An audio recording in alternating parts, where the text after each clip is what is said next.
श्री गुरु ब्रह्म महिमालेख शरणम। श्री गुरु ब्रह्म महिमालेख शरणम। श्री गुरु ब्रह्म महिमालेख शरणम। गुरु कृपा यूट्यूब चैनल तरफरु अगणित दर्शक मान को हार्दिक अभिनंदन जनाई आरंभ करने को जाउछि। 2025 मसीहा अगस्ट मासरे मासिक राशिफल। एही राशिफल आरंभ करने पूर्वर आपण मान को मोर विशेष अनुरोध, जेउ माने प्रथम करी आमर एही चैनल को आसीचंती से माने गोटिए सब्सक्राइब करंतु और पाखरे आसुथिबा बेल आइकन को दबाई दियंतु, जहा द्वारा कि आमर जेउ समय रे वीडियो अपलोड हेबो सर्वप्रथमे आपण मान को पाखरे पहुंची पारिबो।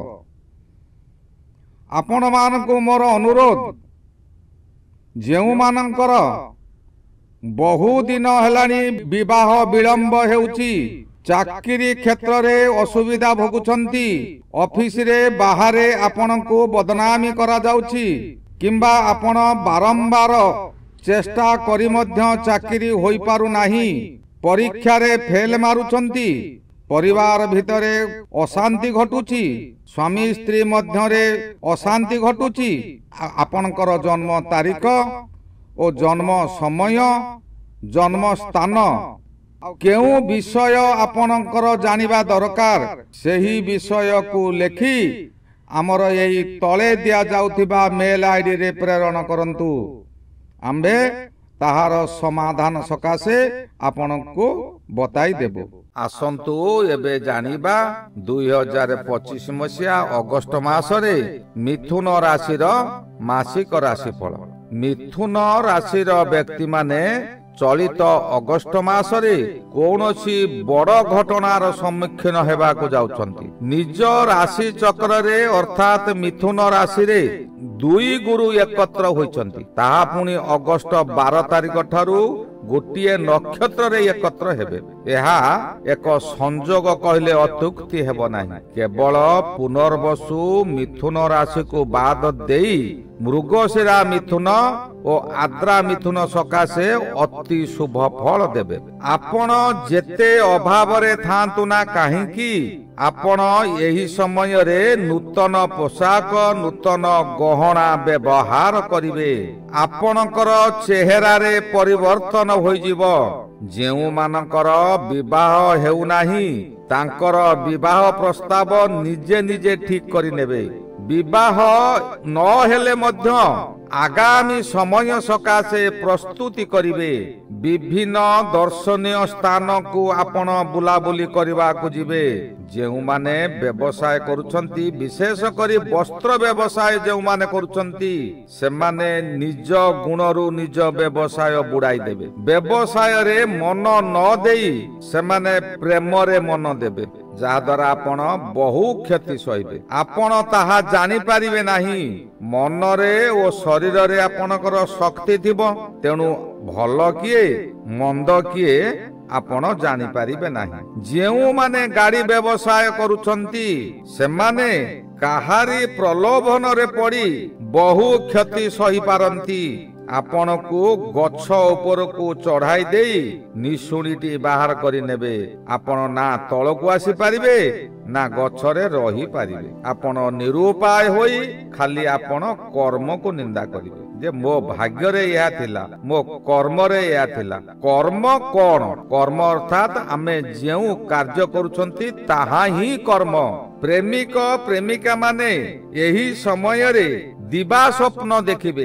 दिवस रे चांद देखिला परी आनंद अनुभव करिवे, जहा कि पर मुहूर्त रे आपण को विपद को छाए छाए डाकी आनिबे। पुनर्वसु मिथुन राशि व्यक्ति माने सावधान होई रहिबा उचित। मने करी प्रत्येक कार्य करिबा जरूरी।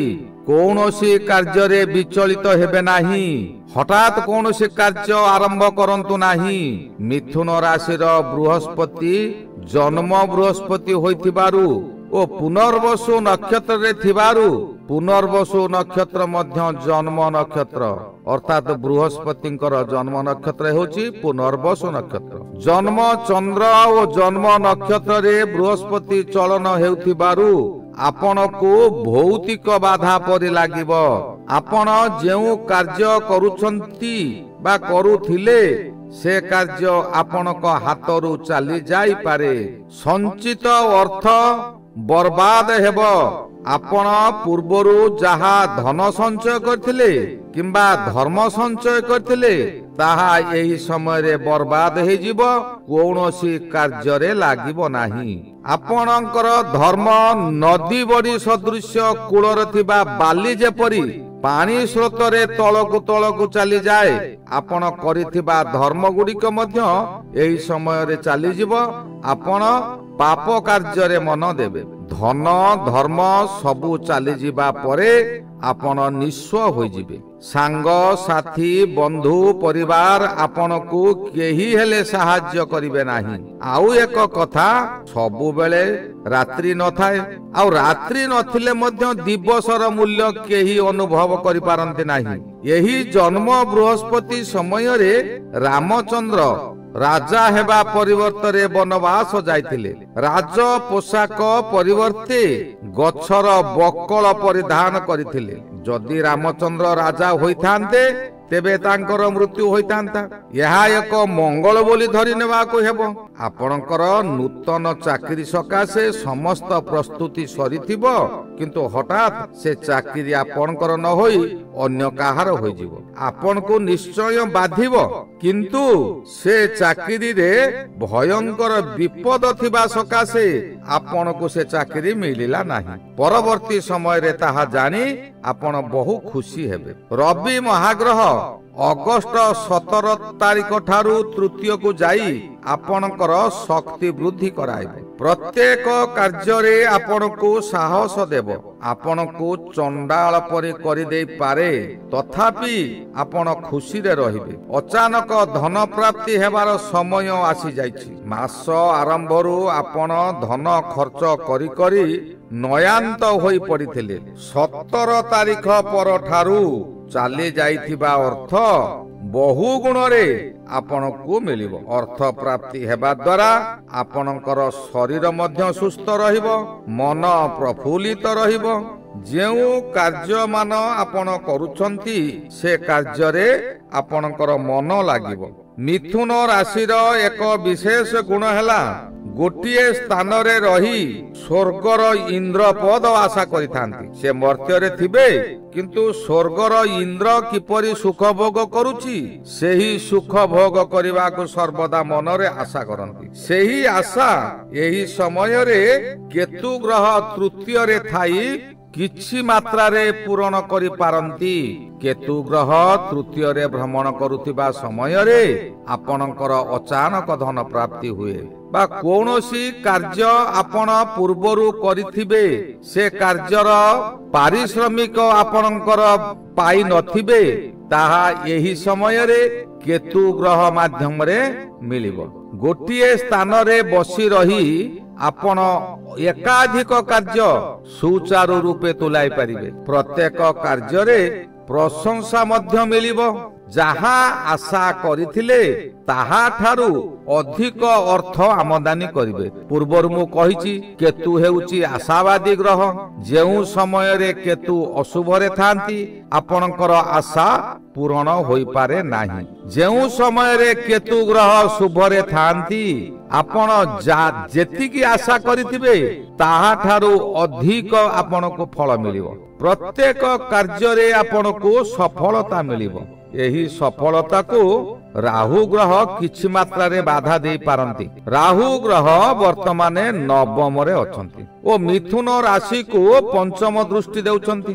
ଏଣୁ ଧର୍ମ କାର୍ଯ୍ୟରେ ସେ ବାଧା ଦେବେ। କାହାକୁ କିଛି ଦେବାକୁ ଆପଣ ମନସ୍ଥ କରିଥିଲେ ବା କଥା ଦେଇଥିଲେ ତାହାକୁ ଏହି ସମୟରେ ରାହୁ ବାଧା ଦେଇ ଆପଣଙ୍କର ପୂରଣ କରାଇଦେବ ନାହିଁ, ଯାହା ଦ୍ୱାରା କି ଆପଣ ଅପଦସ୍ଥ ହୋଇପାରନ୍ତି। ଏହି ସମୟରେ ପିତା ମାତାଙ୍କର ଆଶୀର୍ବାଦ ଆପଣଙ୍କୁ ଆଗକୁ ଆଗକୁ ବଢାଇ ନେବ। ଗୋଟିଏ କଥା ମନେ ରଖନ୍ତୁ ସର୍ବଦା ପିତାମାତାଙ୍କର ଆଶୀର୍ବାଦ ନେବା ସକାଶେ ଚେଷ୍ଟା କରନ୍ତୁ। ପ୍ରତ୍ୟେକ ଦିନ ପ୍ରାତଃ ସ୍ନାନରୁ ଶଯ୍ୟା ତ୍ୟାଗ କରି ମୁଖ ପ୍ରକ୍ଷାଳନ କରି ମାତାଙ୍କୁ ପ୍ରଥମେ ପ୍ରଣାମ କରନ୍ତୁ।